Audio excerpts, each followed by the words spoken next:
Remember those days? The ones where your snow-covered boots left little puddles by the front door, and the smell of supper was already wafting from the kitchen? Maybe Mr. Dress-Up was quietly murmuring from the TV in the background. Our Canadian childhoods, especially between the 50s and the 90s, were stitched together with these small, everyday moments. From the bustling aisles of Zellers and Woolco to the familiar comfort of a Canadian Tire kitchen, food wasn't just fuel. It was memory, comfort, and a silent language spoken across generations. Today, I'm going to tell you all about 10 classic Canadian foods that every kid grew up eating. First up, the undisputed king of weeknight dinners, the bright orange icon, Kraft Dinner. It wasn't just macaroni and cheese. It was KD. The box, with its cheerful blue and yellow, was a promise of creamy, cheesy goodness. You'd watch impatiently as the water boiled, then the pasta would tumble in, swirling until perfectly al dente. But the real magic happened when that neon orange powder hit the hot pasta and butter, transforming into a silky, comforting sauce. It was the ultimate quick meal, often made by Dad on a busy night, or a first attempt at cooking for many of us.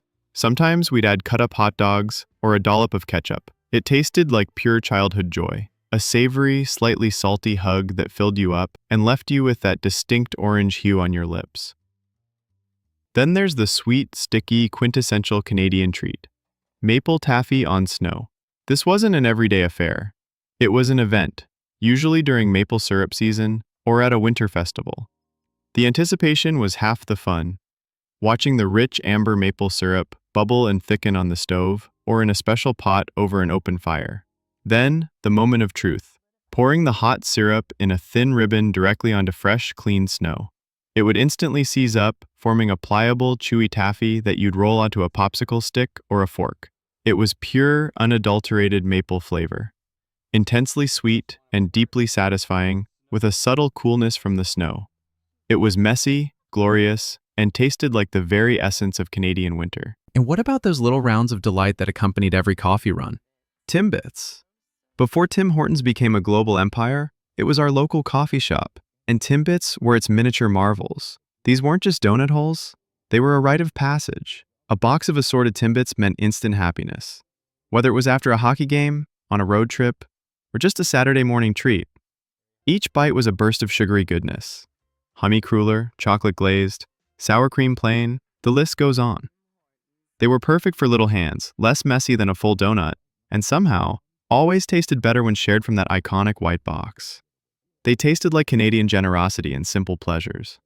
Speaking of treats, who could forget the Pogo stick? In Canada, a corn dog wasn't just a corn dog, it was a Pogo.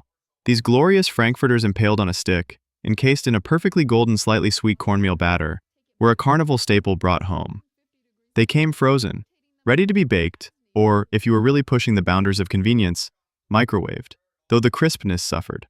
The best way to eat them was dipped in ketchup, or sometimes mustard, hot from the oven. They were the ultimate comfort food for a casual dinner, a Friday night treat, or a quick lunch on a snow day. They were simple, satisfying, and tasted like carefree days. Then there's the vibrant fruity snack that was a lunchbox staple, fruit roll-ups. These thin, colorful sheets of fruit-flavored candy were a pure joy to unroll. The best part was often stretching them, tearing off pieces, or even biting patterns into them before savoring the sweet, slightly tangy taste. Each color had its own distinct flavor, and the sheer fun of peeling them from the plastic sheet added to the experience. They tasted like pure, unadulterated sugary fun, and were a welcome surprise in any school lunch. Next, a lesser-known but beloved snack for some, the oddly satisfying Zoodles. No, not the healthy zucchini noodles of today, but the crunchy, spiral-shaped pasta snack from the past, often found in a bright yellow bag. These puffed, savory snacks were a unique texture experience, light and airy with a subtle, cheesy flavor that seemed to melt in your mouth. They were a delightful alternative to chips, a go-to for after-school munchies, and always left a slight orange residue on your fingers, a badge of honor. They tasted like simple, crunchy satisfaction. When the cold really set in, especially during the holidays, there was nothing quite like Tourtiere. This savory meat pie, often made with pork or a mix of pork and beef, was a culinary cornerstone, especially in Quebec, but enjoyed across the country. It was usually a labor of love, made by grandmothers or mothers, with a flaky golden crust that held a rich, spiced meat filling. The aroma alone was enough to transport you, a mix of cooked meat, savory spices, and warm pastry. It was comfort food at its finest, served hot with a side of ketchup or chili sauce, often on Christmas Eve or New Year's Day. It tasted like tradition, family gatherings, and the warmth of a Canadian winter home. For a sweet treat that packed a punch, we had Joe Louis cakes. These individually wrapped, bright red cakes from Vachon were a lunchbox superstar and an after-school snack icon. Two soft, chocolatey sponge cake layers, sandwiched together with a creamy white filling, and then enrobed in a thin, crackly layer of chocolate. They were dense, decadent, and intensely satisfying. Every bite was a burst of chocolate and cream, a perfectly portable indulgence. They tasted like a secret treat, a moment of pure, unadulterated sugary bliss that you might have to hide from your siblings. Then there's the flat, fried, doughy delight that tasted like a fairground in your mouth. BeaverTails. While often associated with Ottawa, these stretched, fried dough pastries, named for their resemblance to a beaver's tail, became a Canadian classic enjoyed far and wide. Covered in your choice of toppings, cinnamon sugar was the classic, but Nutella and banana or maple butter were also popular. They were messy, glorious, and utterly delicious. The crispy edges, the chewy interior, and the sweet, warm toppings combined for an unforgettable experience. They tasted like outdoor adventures, festivals, and the pure joy of a decadent, handheld treat. Finally, for the ultimate and quick comfort food, we often turned to canned SpaghettiOs. This wasn't gourmet pasta, it was a bowl of fun.